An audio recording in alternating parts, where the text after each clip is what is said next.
Hello friends, कैसे हैं आप सब लोग। उम्मीद करता हूं कि अच्छे ही होंगे। मैं आशीष पांडे स्वागत करता हूं आप सभी का आपके अपने यूट्यूब चैनल स्टडी विद आशु में। कल के वीडियो में हम लोगों ने बात की थी राष्ट्रीय एकता के बारे में।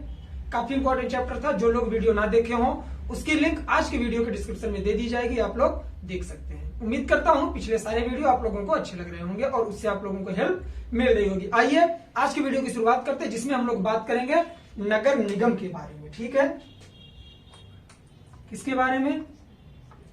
नगर निगम। इसके लिए संविधान में भाग 9 क जोड़ा गया था। भाग 9 क या 9A, 9A, ठीक है। और 12वीं अनुसूची में इसे रखा गया है। 12वीं अनुसूची में। और इसके लिए जो विषय दिए गए हैं, कितने दिए गए हैं? 18।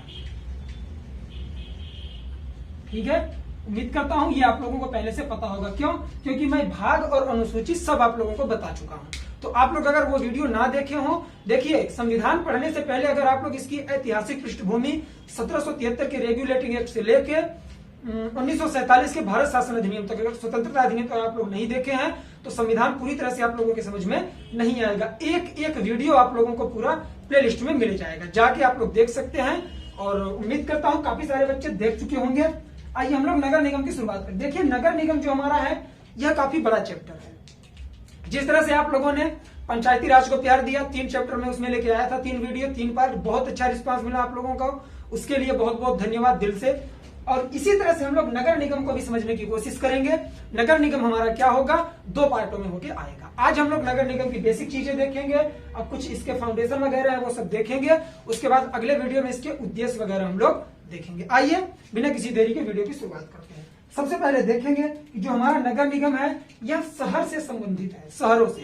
तो पूरे हमारे भारत में जितने भी सिटी हैं उनमें 8 प्रकार के क्या पाए जाते हैं? स्थानीय निकाय पाए जाते हैं। नगर निगम के तहत 8 निकाय आते हैं। 8 निकायों को हम लोग देखेंगे और ये भी देखेंगे कि क्या इसे संवैधानिक मान्यता प्राप्त है। तो हाँ, इसे संवैधानिक मान्यता प्रदान की गई है। और कब दी गई थी? सितंबर 1991 में। सितंबर 1991 में पीवी नरसिम्हा राव की सरकार में इसे संवैधानिक दर्जा दिया गया था। सब हम लोग एक एक करके लिखेंगे। वीडियो में लास्ट तक बने रहिए और इसी तरह प्यार बनाए रखिए। आइए लिखना स्टार्ट करते हैं। भारत में 8 प्रकार के शहरी स्थानीय शासन हैं। भारत में 8 प्रकार के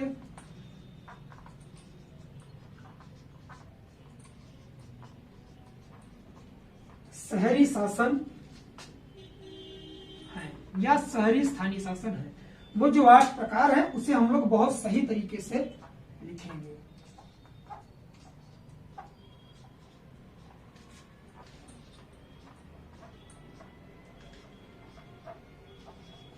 आठों को हम लोग पहले लिख लेते हैं, फिर समझते हैं कौन से हैं। नगर पालिका परिषद,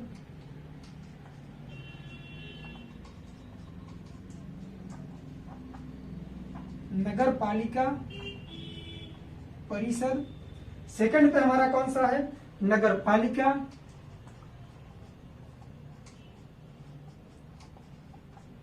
पालिका। तीसरे पे हमारा कौन सा है? अधिसूचित क्षेत्र समिति। अधिसूचित क्षेत्र समिति। चौथे पर कौन सा है? छावनी बोर्ड। सबको एक एक करके हम लोग समझेंगे। छावनी बोर्ड। उसके बाद शहरी क्षेत्र समिति।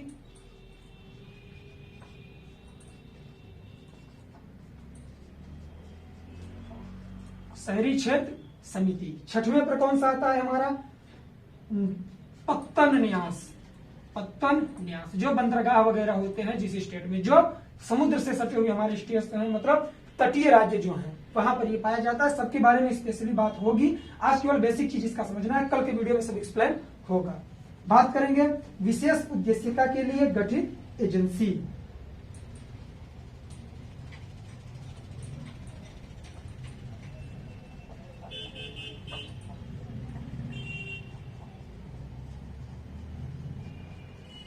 गठित एजेंसी, ठीक है। तो इतने सारे हमारे आ गए, जो थे हमारे क्या, भारत में 8 प्रकार के शहरी शासन है। तो ये हम लोगों ने 8 प्रकार देख लिया। उम्मीद करता हूं कि इनके बारे में आप लोग थोड़ी बहुत चीजें जानते होंगे। अगर नहीं जानते हैं पेशेंस रखिए, इसी वीडियो में कुछ कंप्लीट हो जाएंगे और कुछ नेक्स्ट वीडियो में कंप्लीट होंगे। इसे आप लोग नोट डाउन करिए, फिर हम लोग इसे आगे बात करते हैं दूसरे पॉइंट के बारे में। ठीक है, स्क्रीनशॉट ले लिया करिए आप लोग। बात करेंगे कि नगरीय शासन प्रणाली को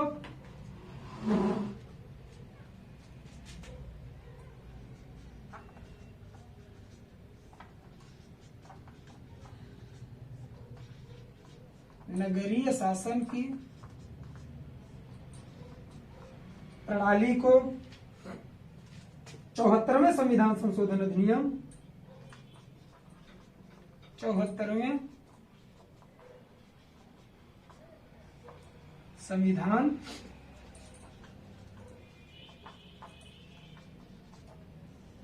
संशोधन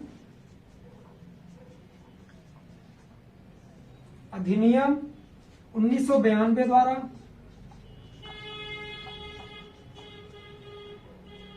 संवैधानिक दर्जा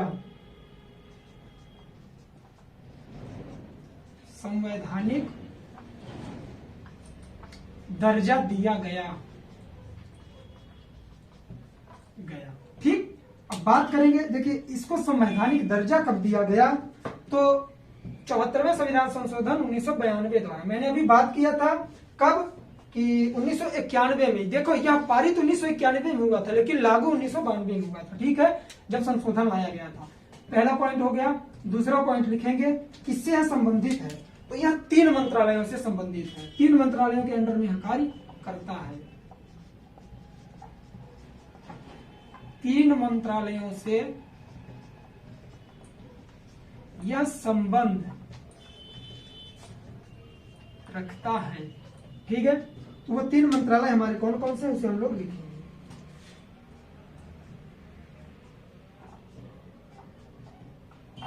सबसे पहला मंत्रालय आवास और शहरी मामलों के मंत्रालय।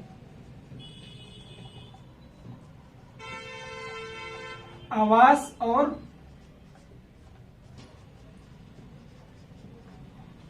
शहरी मामलों के मंत्रालय। सेकंड हमारा कौन सा है, रक्षा मंत्रालय।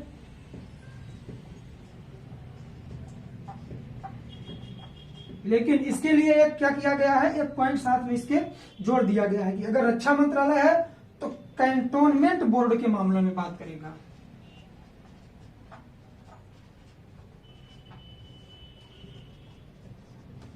कैंटोनमेंट बोर्ड के मामले में, मतलब कैंटोनमेंट बोर्ड से संबंधित जितने भी काम होंगे वह रक्षा मंत्रालय के तहत करवाए जाएंगे। आप लोग कैंटोनमेंट बोर्ड देखते होंगे, जो किससे होता है, आपकी फोर्स से रिलेटेड होता है, सेना से रिलेटेड होता है। ठीक है, तो तीसरा मंत्रालय हमारा आता है गृह मंत्रालय।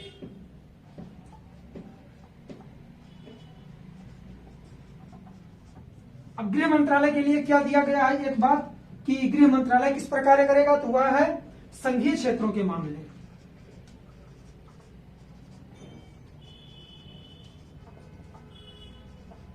संघीय क्षेत्रों के मामले, मतलब अब देखेंगे शुरू से। नगरीय शासन की प्रणाली को 74वें संविधान संशोधन अधिनियम 1992 द्वारा संवैधानिक दर्जा दिया गया और यह 3 मंत्रालयों के अधीन कार्य करता है। कौन कौन से मंत्रालय, पहला आवास और शहरी मामलों के मंत्रालय, मतलब ऐसा मंत्रालय जो आवास और शहरी मामलों के लिए बनाया गया है, उसके अंतर्गत यह शहरों से संबंधित कार्य करता है। ठीक है, सेकंड पॉइंट आता है कि रक्षा मंत्रालय। रक्षा मंत्रालय के तहत यह कैंटोनमेंट बोर्ड से संबंधित जितने भी कार्य होंगे नगर निगम के, वो करवाएगा रक्षा मंत्रालय। ठीक, थर्ड मंत्रालय है गृह मंत्रालय, जो संघीय क्षेत्रों के मामलों के बारे में बात करता है। संघीय क्षेत्र मतलब जो केंद्र से संबंधित राज्य है, उसके तहत यह कार्य करवाता है। कौन सा हमारा, गृह मंत्रालय, होम मिनिस्टर। ठीक है, तो उम्मीद करता हूं इसकी बेसिक चीज आप लोग समझ गए होंगे। अब हम लोग बात करेंगे नगर निकायों का विकास की। सबसे पहले यहाँ कहाँ स्थापित किया गया, कौन अध्यक्ष बना, कैसे, सारी चीज हम लोग देखेंगे। इसे आप लोग स्क्रीनशॉट लीजिए।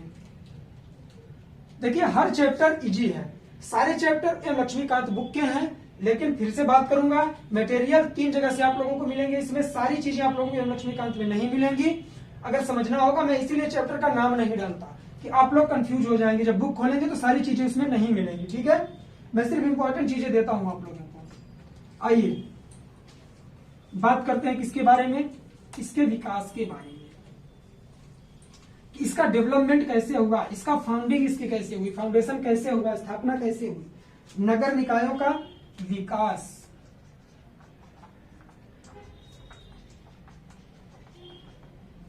नगर निकायों का विकास। इसके तहत जो सबसे पहला पॉइंट है देखेंगे कि सबसे पहले कहा मद्रास में इसकी स्थापना की गई थी। 1688 ईस्वी में मद्रास में सबसे पहले नगर निगम की स्थापना की गई थी। शासन किसका था? ब्रिटिश का शासन था। कैसे? क्योंकि 1600 ईस्वी में अंग्रेज भारत में आ चुके थे। ठीक है, उसे हम लोग लिखेंगे 1688 में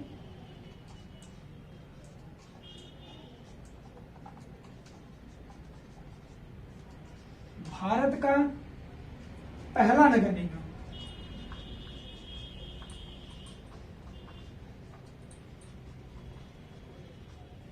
पहला नगर निगम मद्रास में स्थापित हुआ। ये शहर याद रखेंगे आप लोग, मद्रास में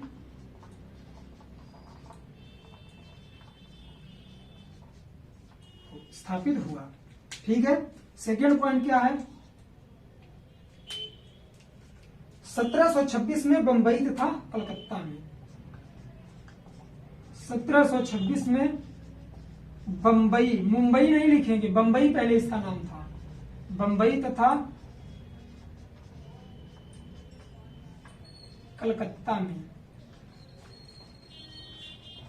ठीक, सबसे पहले 1688 में कहां पर? मद्रास में। उसके बाद दूसरी बार कहां हुआ?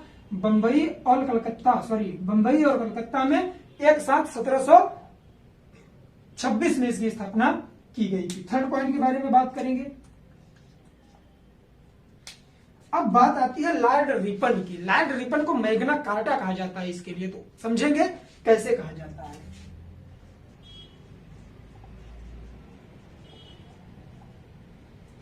लॉर्ड रिपन का 1882 का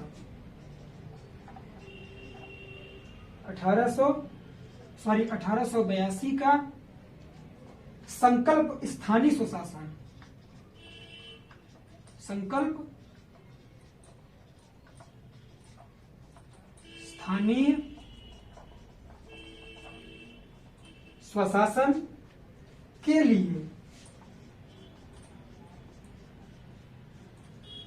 लॉर्ड रिपन का 1882 का संकल्प स्थानीय स्वशासन के लिए मैग्ना कार्टा की हैसियत रखता है।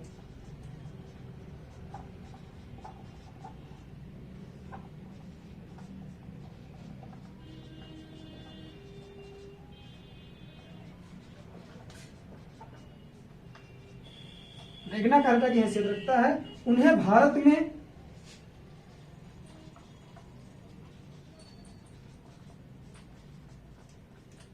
में स्थानीय स्वशासन का पिता कहा जाता है।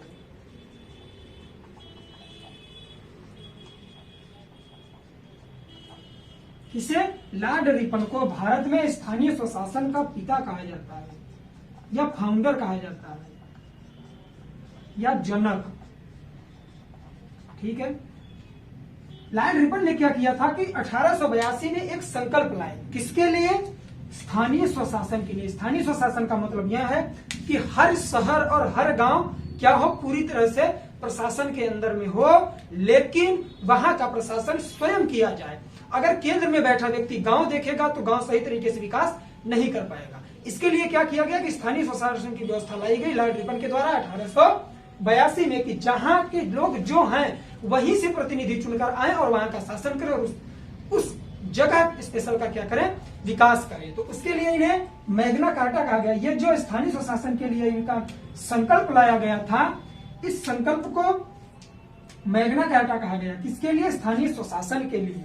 और इन्हें भारत में स्थानीय स्वशासन का पिता कहा जाता है। याद रखिएगा, लॉर्ड रिपन को भारत में स्थानीय स्वशासन का जनक अथवा पिता अथवा फाउंडर कहा जाता है। तो एग्जाम में अगर क्वेश्चन आएगा कि भारत में स्थानीय स्वशासन का पिता अथवा जनक अथवा फाउंडर किसे कहा जाता है, तो वो लॉर्ड रिपन है। याद रखिएगा, 3 पॉइंट हो गए। बात करते हैं चौथे पॉइंट की। ये विकास के बारे में हम लोग बात कर रहे हैं। इसका डेवलपमेंट कैसे हुआ, कैसे डेवलप हुआ। भारत सरकार अधिनियम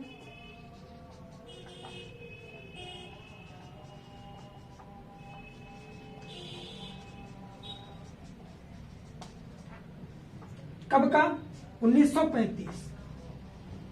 यहां से बहुत सारी चीजें हमारे भारतीय संविधान में ली गई हैं। हम लोग जब संविधान सभा का गठन कर रहे थे तो सब चीजें पढ़ चुके हैं, ये सारे अधिनियम स्पेशल तौर पे पढ़ चुके हैं। तो मैं फिर रिक्वेस्ट करूंगा जो लोग ना देखे हो प्लेलिस्ट में जाके सारे वीडियो देख लें, चीजें बहुत ईजी है। ठीक है, तो देखेंगे कि भारत सरकार अधिनियम 1935 द्वारा लागू प्रांतीय स्वायत्तता।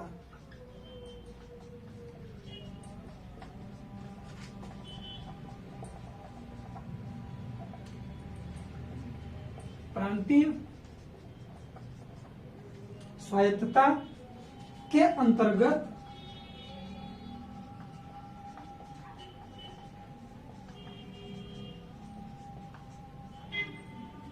स्थानीय स्वशासन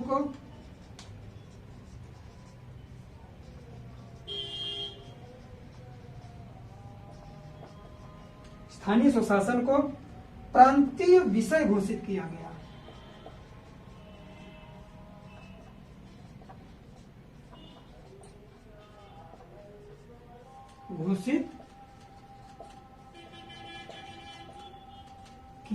मतलब समझेंगे कि भारत सरकार अधिनियम 1935 के द्वारा लागू, मतलब भारत सरकार अधिनियम 1935 ने क्या किया, लागू किया प्रांतीय स्वायत्तता लागू किया इन्होंने। इसके अंतर्गत स्थानीय स्वशासन को प्रांतीय विषय घोषित किया गया। मतलब प्रांतीय स्वायत्तता का मतलब यह है कि जितने भी राज्य थे वह पूरी तरह से स्वतंत्र हैं अपना कार्यभार करने के लिए, प्रशासन चलाने के लिए। तो उसके तहत जो स्थानीय स्वशासन था इसको प्रांत का ही विषय घोषित कर दिया, मतलब यह प्रांत के तहत ही कार्य करेगा, अर्थात एक राज्य के तहत कार्य करेगा। तो उम्मीद करता हूं ये सारी चीजें आप लोगों की क्लियर हो गई होंगी। अब बात कर लेते हैं छोटा सा है संवैधानिकरण। इसका संवैधानिकरण कैसे किया गया, जो आप लोगों को कंफ्यूजन होगा कि इसका विकास सबसे पहले तो यहाँ हो रहा है, और ऊपर हम लोगों ने देखा कि 74वां संविधान संशोधन 1992 में इसे संवैधानिक दर्जा मिला। लेकिन मैंने स्टार्टिंग में क्या बात की थी 1991 में, तो वही हम लोग समझने की कोशिश करेंगे। आइए बात करते हैं। इसे स्क्रीनशॉट आप लोग ले लिया करिए वीडियो पॉज करके या फिर बैक करके। इसी तरह से आप लोगों का अगर प्यार मिलता रहा तो वीडियो आप लोगों को बहुत अच्छी तरीके से मिलेगी। इतनी एनर्जी के साथ मैं क्यों पढ़ाता हूँ, मैं चीजें क्यों एक्सप्लेन करता हूँ एक एक वर्ड, क्योंकि आप लोगों का रिस्पांस जो है बहुत अच्छा मिल रहा है। आइए संवैधानिकरण के बारे में बात करते हैं।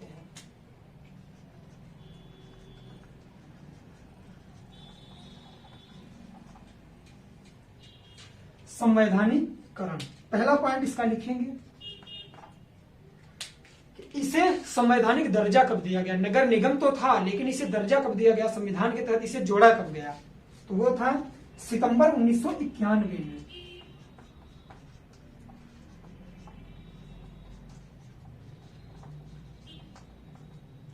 में पीवी नरसिम्हा राव सरकार ने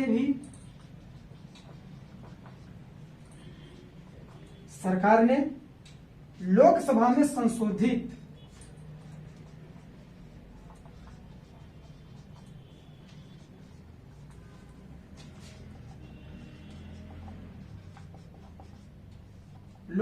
संशोधित नगर पालिका विधेयक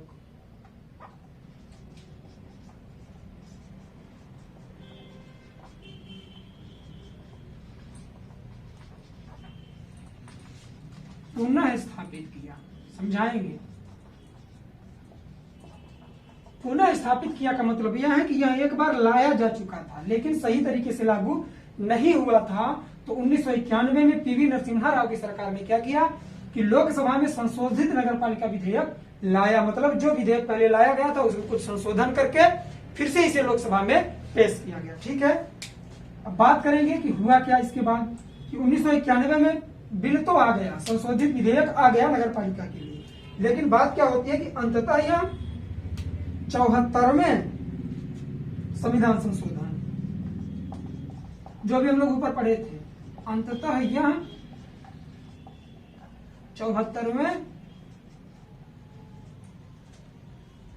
संविधान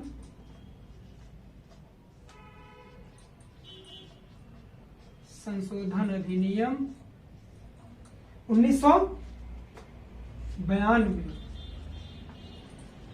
में के रूप में पारित हो या 92 में पारित हुआ। ठीक, मतलब कि यह जब 1991 में लाया गया तो 74वां संविधान संशोधन 1992 में किया गया, इसी के रूप में यह अधिनियम पारित किया गया। तीसरा पॉइंट लिखेंगे, मोस्ट इंपॉर्टेंट है, 1 जून 1993 को यह प्रभाव में आया।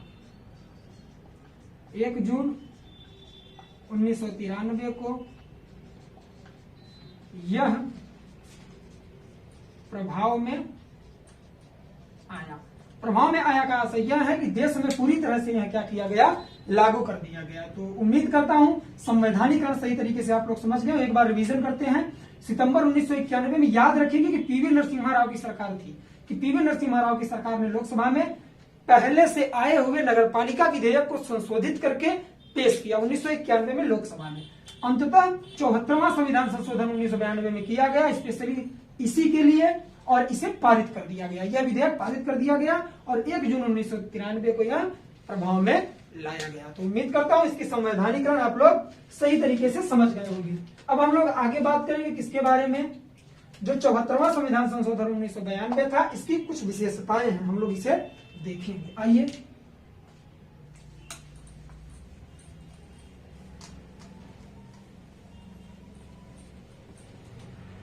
चौहत्तरवां संविधान संशोधन विधेयक।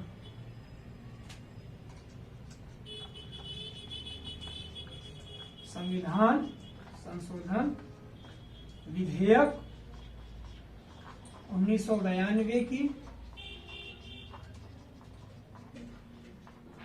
विशेषताएं। ठीक है, तो इसकी जो पहली विशेषता है वह कौन सी है, 3 प्रकार की नगर पालिकाएं।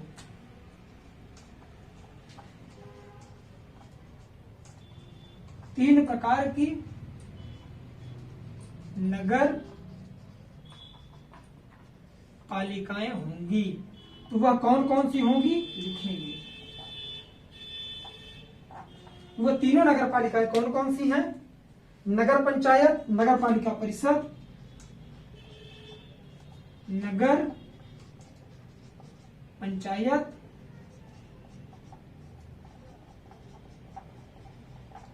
नगर पालिका परिषद।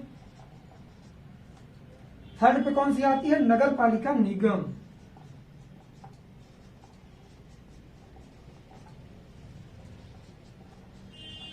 नगर पालिका निगम 74वें संविधान संशोधन विधेयक या अधिनियम। ठीक है, 74वें संविधान संशोधन अधिनियम। अधिनियम या विधेयक, बिल कुछ भी बोल सकते हैं आप लोग, कंफ्यूज मत होया करिए। इसके तहत क्या किया गया, इसकी कुछ विशेषताएं हैं, क्या क्या चीजें लाई गई। इसने कहा कि नगर पालिका 3 प्रकार की होगी, नगर पंचायत, नगर पालिका परिषद, नगर पालिका निगम। एग्जाम में क्वेश्चन पूछेगा कि 3 प्रकार की नगर पालिकाएं किस संविधान संशोधन के तहत लाई गई थी, तो 74वें संविधान संशोधन अधिनियम 1992 के द्वारा। पहला पॉइंट क्लियर। दूसरी विशेषता, लेकिन इसमें एक नोट हम लोग लिख लेंगे।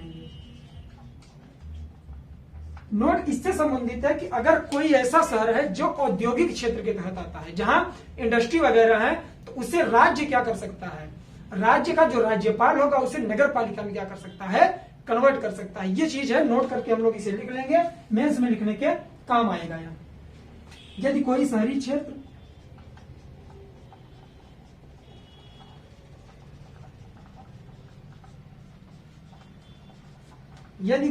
क्षेत्र है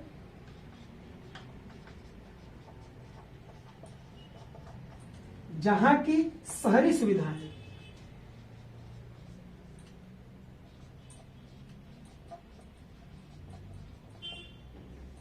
सुविधाएं किसी औद्योगिक प्रतिष्ठान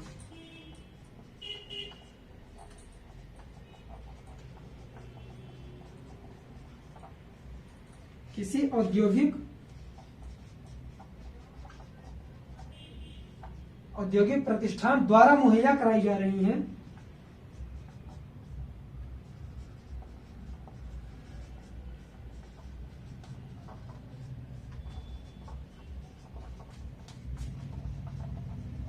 मुहैया कराई जा रही हैं, तब राज्यपाल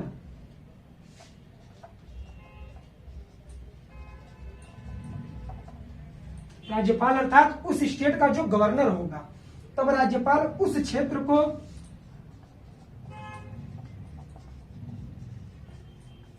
को औद्योगिक क्षेत्र के रूप में विनिर्दिष्ट कर सकते हैं।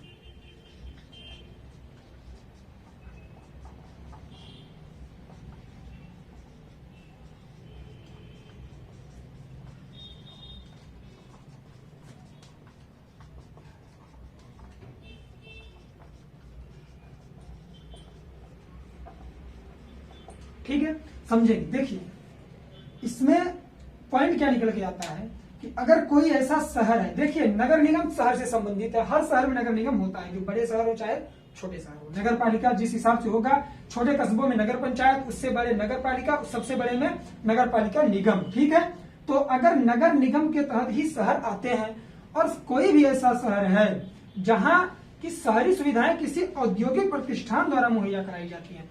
औद्योगिक प्रतिष्ठान द्वारा मुहैया का मतलब यह नहीं है कि जो औद्योगिक प्रतिष्ठान अथवा जो इंडस्ट्री अथवा फैक्ट्री कंपनी होगी वह हर व्यक्ति के घर में खाना लाएगी, ऐसा बिल्कुल नहीं है। यह बात सिर्फ की गई है कि उसके तहत लोगों को रोजगार मिल रहा है, बिजनेस कर रहे हैं लोग और अपनी रोजी रोटी चला रहे हैं, तो उस क्षेत्र को वहां का राज्यपाल औद्योगिक क्षेत्र के रूप में विनिर्दिष्ट अथवा परिवर्तित अथवा मान सकता है कि यह एक औद्योगिक क्षेत्र है, नगर निगम का कार्य वहां से हटा दिया जाएगा। ठीक है, उम्मीद करता हूं ये चीजें क्लियर हो गई होंगी। आप लोग इसे नोट डाउन करिए, फिर मैं आगे बात करता हूं। इसकी विशेषताएं ही हैं। ठीक है, आप लोग नोट डाउन करिए इसे सही तरीके से। चीजें बहुत इजी हैं, इजी वे में लेके लिखेंगे, सब चीजें याद हो जाएंगी, परेशान होने की कोई जरूरत नहीं है। आइए अब इसकी दूसरी विशेषता के बारे में बात करते हैं।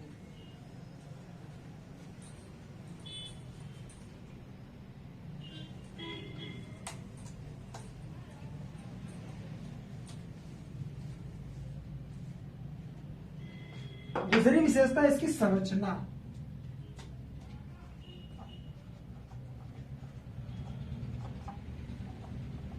संरचना कैसी होनी चाहिए? प्रत्येक नगर पालिकाओं को वार्ड में बांटा जाएगा। प्रत्येक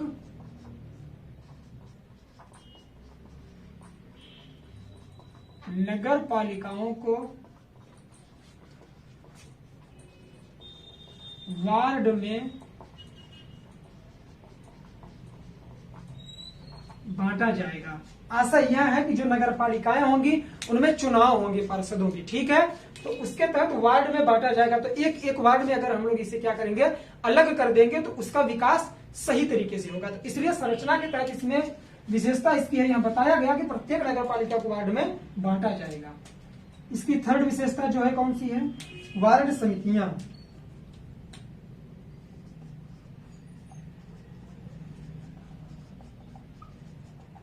अब यहां बात आएगी कि समितियां कैसे बनाई जाएंगी। 3 लाख जनसंख्या,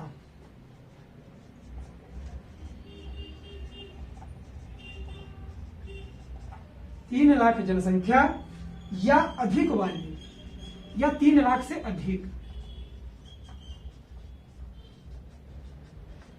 3 लाख जनसंख्या या अधिक वाली नगर पालिका के क्षेत्र के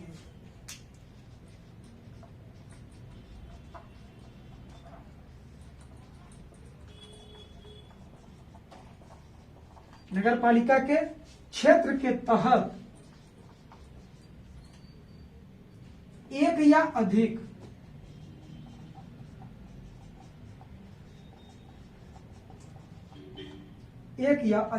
वार्डों को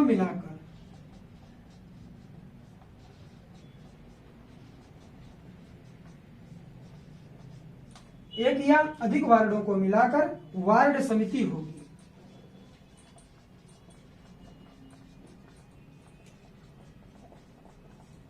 मतलब अगर वार्ड समिति बनाया जाना है तो 3 लाख या 3 लाख से अधिक जनसंख्या वाली नगर पालिका के क्षेत्र के तहत एक या अधिक वार्डों को, ऐसी नगर पालिका का क्षेत्र जहां की जनसंख्या 3 लाख अथवा 3 लाख से अधिक है, उसके तहत एक या अधिक वार्डों को मिलाकर, देखिए वार्डों का डिवीजन यहां हम लोगों ने कर दिया कि प्रत्येक नगर पालिका में वार्ड होगा, वार्डों में बांटा जाएगा। तो ऐसी नगर पालिका जिसकी जनसंख्या 3 लाख अथवा 3 लाख से ज्यादा है, उसके वार्डों को, एक या एक से अधिक वार्डों को मिलाकर एक समिति का गठन किया जाएगा, जो सारे वार्डों का क्या करेगी, संचालन करेगी। बात करते हैं चौथे पॉइंट की। चौथे पॉइंट में बात की गई पदों का आरक्षण।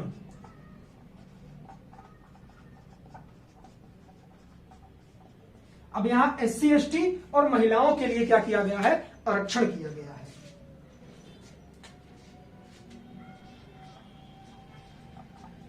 SC ST का आरक्षण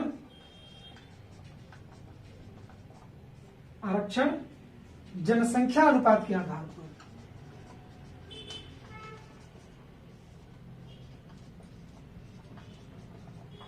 जनसंख्या अनुपात के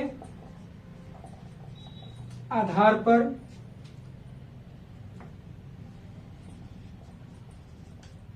किया जाएगा। अब यही बात करेंगे महिलाओं के लिए।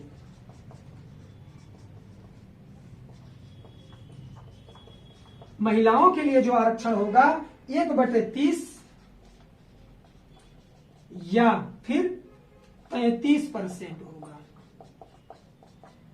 मतलब जितने वार्ड होंगे, एक वार्ड में जितने पद होंगे अथवा एक नगर पालिका में जितने भी पद होंगे, जो प्रतिनिधि आएंगे उनमें से जो रिजर्वेशन कोटा दिया जाएगा SC ST के लिए जनसंख्या के अनुपात पे, जितनी जनसंख्या होगी उस हिसाब से अनुपात रेशियो निकालकर उससे आरक्षण उन दोनों को दिया जाएगा, SC और ST को। बाकी महिलाओं के लिए चाहे जो बात हो, जितने भी वार्ड हैं, जितने भी प्रतिनिधि हैं, उनका 1/30वां हिस्सा अथवा पूरे वार्ड का, पूरे प्रतिनिधियों का 33% जो सीट होगी, वह सीट किसके लिए आरक्षित होगी, महिलाओं के लिए होगी। ठीक है, तो नगर निगम का पार्ट 1 भाग 1 पहला वीडियो हम लोगों ने देख लिया। उम्मीद करता हूं चीजें आप लोगों को क्लियर हो गई होंगी। इसी तरह वीडियो में आप लोग लास्ट तक बने रहा करिए, चीजें क्लियर हो जाएगी। उम्मीद करता हूं वीडियो अच्छा लगा होगा। वीडियो बढ़िया लगा हो दोस्तों में शेयर करिए, नए हो चैनल को सब्सक्राइब करिए, बेल आइकन को जरूर प्रेस कर दीजिए, जिससे कि कोई भी वीडियो आए उसकी नोटिफिकेशन सबसे पहले आप लोगों को मिले। हम लोग मिलेंगे नेक्स्ट वीडियो में, जिसमें बात करेंगे नगर पालिका का ही पार्ट 2 है। और उसके तहत जो चीज हम लोग देखने वाले हैं वह है शहरी शासनों के प्रकार। जो हम लोगों ने 8 प्रकार देखे थे, इन्हीं 8 प्रकारों को हम लोग एक्सप्लेन करके सही तरीके से देखेंगे। तो उम्मीद करता हूं वीडियो आप लोगों को सही लगा होगा। तो अब हम लोग मिलेंगे नेक्स्ट वीडियो में, तब तक के लिए जय हिंद, जय भारत, बाय बाय। आप लोग अपना ख्याल रखिए। वंदे मातरम।